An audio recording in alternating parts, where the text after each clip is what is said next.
bien avancé sur ces objectifs du millénaire. Nous avons réalisé, comme je l'ai dit, donc une bonne partie de ces objectifs et nous espérons que le débat qui est ouvert actuellement, que ce débat permettra certainement à l'ensemble des participants, à tous les concernés, leur permettra effectivement de donner leur avis, leur consultation, puisque une action gouvernementale qui se fait donc du haut, sans tenir compte des aspirations de la population qui reste en fin de compte la cible essentielle, ces consultations nous permettront certainement donc d'avoir les idées de tout un chacun, mais aussi permettra aux instances gouvernementales, mais aussi aux ministères concernés d'avoir ce feedback et de discuter un peu des défis, mais aussi des opportunités qui pourraient s'ouvrir pour que le débat soit un débat fructueux au niveau de l'institution de l'après, donc 2015, post-2015.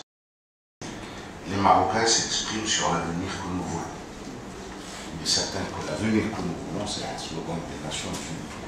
Donc ces consultations et ces débats qui vont durer plus d'1 mois, je crois, vont nous permettre à tous de réfléchir sur l'avenir que nous voulons. 3 secteurs vont marquer le pays que nous voulons. 1. L'éducation. 2. La santé. Et 3. L'habitat. Ce sont 3 secteurs qui vont marquer le devenir de notre pays.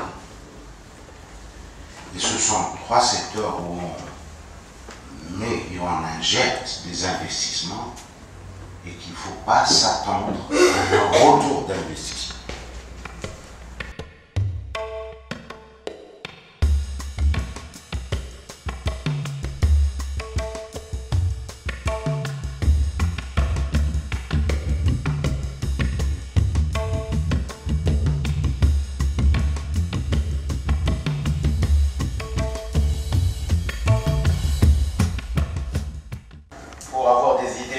Pour alimenter la vision globale sur l'avenir. Donc on n'est pas en train de construire l'avenir du Maroc. On est seulement à bord de recueillir des idées, de faire une sorte de sondage parmi différentes institutions, différents groupes, etc. pour avoir des idées qui vont nous permettre, donc on va communiquer aux Nations Unies et qui vont être intégrées dans les priorités qui seront définies au niveau global. Et que par la suite, ça va revenir bien sûr au Maroc, qui va définir quelles sont ses propres priorités. Laissons les gens rêver.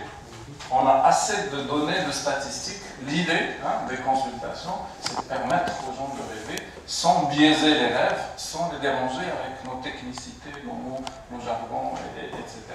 C'est un peu ça l'exercice qu'on voudrait faire et qu'on voudrait évidemment le mener avec vous.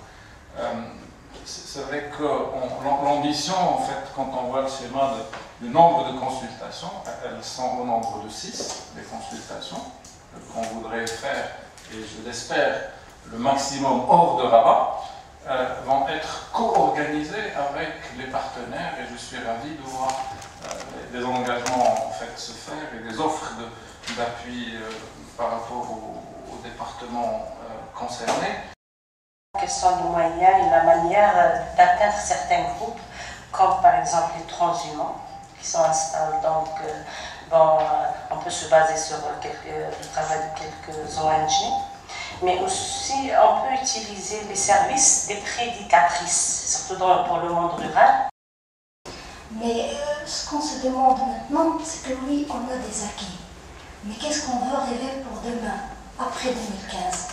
Est-ce qu'on veut rester sur la lutte, dans le sens de lutte, c'est-à-dire réparation et correction de tout ce qu'il faut faire? Oui. Mais est-ce qu'on peut rêver au-delà de ça? Là, l'intervention de monsieur le représentant de l'HCP, il m'a interpellé, il m'a rappelé le rapport sur le bonheur, qui a été d'ailleurs mené par les Nations Unies, et qui nous a tous fait rêver un petit peu. Parce qu'il va au-delà de cette lutte qu'on n'arrête pas d'avoir vers une réflexion sur ce qu'on veut, comme notion de bonheur. Il faut toujours essayer de combiner l'idéal et le faisable, mais j'ai aussi beaucoup aimé cette idée que notre ambition c'était de capturer les rêves et qu'il s'agissait là de donner la parole à des gens qui ont rarement l'occasion de s'exprimer, non seulement au niveau national, mais encore plus au niveau international. Nous allons faire de ces 2 mois qui nous sont offerts le maximum. Nous allons vraiment mobiliser tous ces partenariats, tirer toutes ces ficelles, essayer de capturer de la manière la plus efficace possible les avis, les opinions, les contributions de chacun. Il ne s'agit pas là d'un exercice scientifique. Acceptons-en tout de suite les limites. Reconnaissons aussi que ce que le débat mondial va pouvoir capturer spécifiquement des contributions nationales va inévitablement être limité. Mais si, à travers ce débat national, nous pouvons contribuer à alimenter la dynamique qui a vu le Maroc se transformer, le ministre de l'Éducation nous le rappelait il y a quelques minutes, au cours des 20 dernières années, nous aurons déjà au niveau national fait le Maroc, ce n'est pas, et là il y en a encore sur la face de la planète, ça n'est pas un trou noir dans lequel la communauté internationale déverse des fonds, des idées, des efforts. Le Maroc avance et notre rôle est de faciliter, d'encourager, de soutenir ces efforts nationaux. Nous en avons eu l'illustration ce matin, il se passe des choses au Maroc, il y a des idées, il y a des énergies.